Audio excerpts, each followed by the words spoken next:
was watching this creator and talk about hyper independence, talk about trust, talk about loneliness in adulthood, talk about trust issues, talk about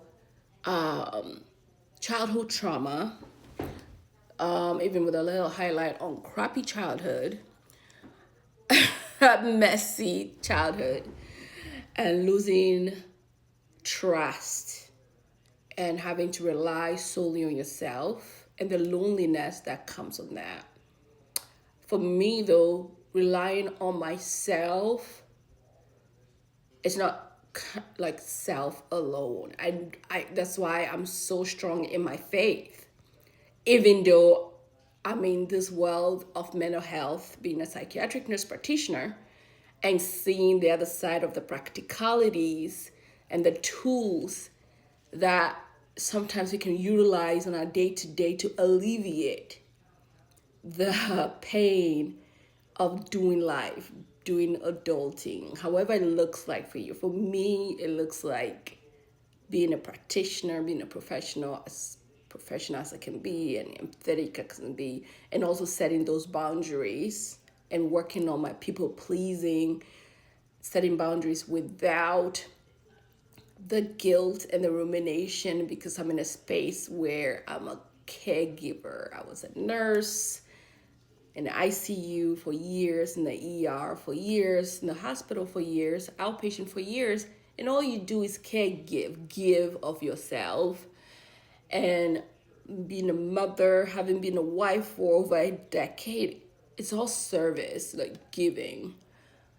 And being a single mother now is even more giving. And finding myself being a single mother with inconsistent involvement from the other party, and really kind of rectifying, trying to constantly pull someone on board and making peace with the hyper independence even more, to rely on me and my God, faith. Like, it's been crucial to know that I can go to bed and breathe and have inner peace, knowing that even if I ain't got it, the day didn't go completely the way I wish it to be.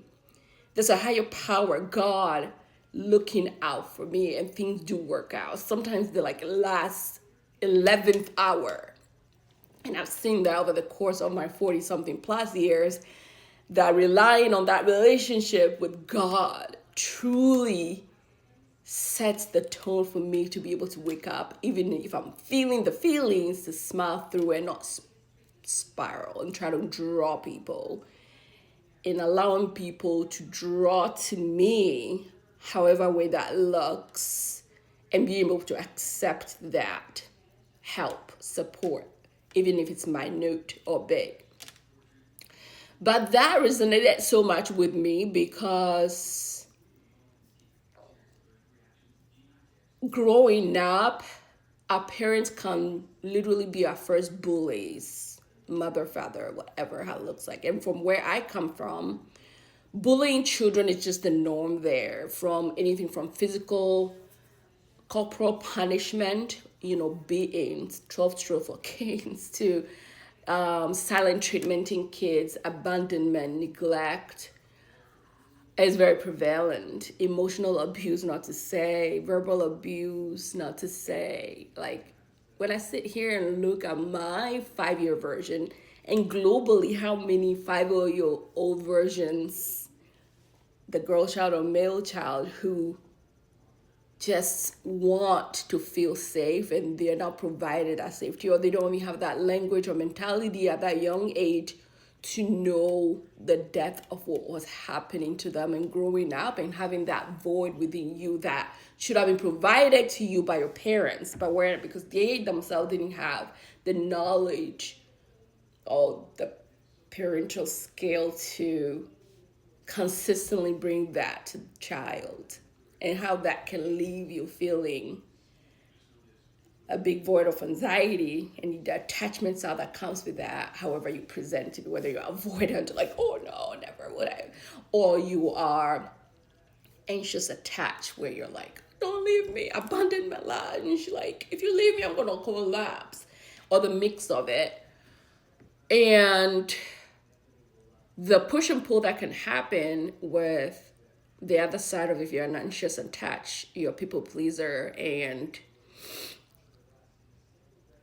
the fear of setting boundaries and fear of, if you set boundaries, people are just literally going to leave you. And if people leave you, what does that leave you with? But learning through therapy that you're still going to be okay, and sitting with the discomfort of being like, okay, working on the flip side of it, for you to be a safe person for other people to rely on, is also important. So you're not super focusing on you all the time. What is the service, the gratitude in where you are, to reflect on that. But hyper independence can be real, starting from childhood, from the neglect, the lack of trust that can come off as a child, all the way to being an adult. Because if your parent couldn't give it to you, how can you trust other people? And as you adult through your life, and you are not doing the work or self-awareness, and you had trauma or abandonment or betrayal, it's going to be super hard to trust people. And I found myself there, where it's like, whoa, I don't know who to trust right now. If the persons from all the way from parents to in between, relationship, intimate friendships, and you can't really rely on people completely like that. Who can you? You can rely on God. Yes, truthfully, you can. If you're not a believer, then you got to do the work on what beliefs you have, and doing the work in therapy, and really finding that peace to find at least one or two people that you can have safety with beyond your therapist.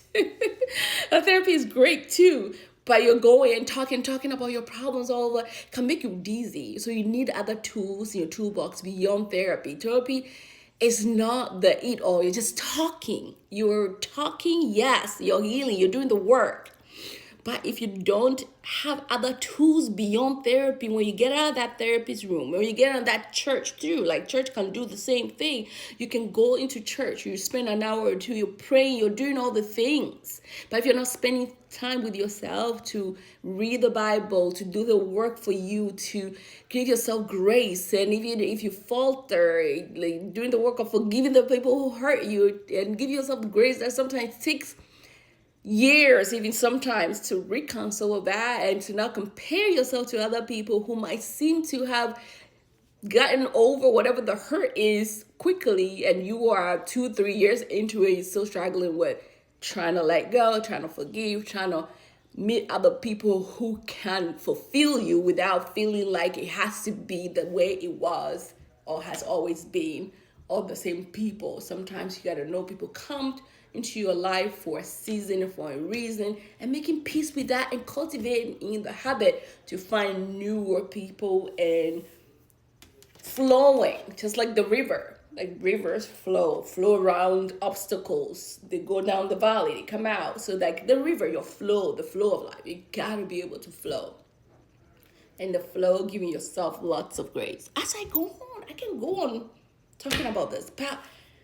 Childhood trauma, man, and hyper independence, like feeling like you got yourself. Cool, but you gotta find the other tools.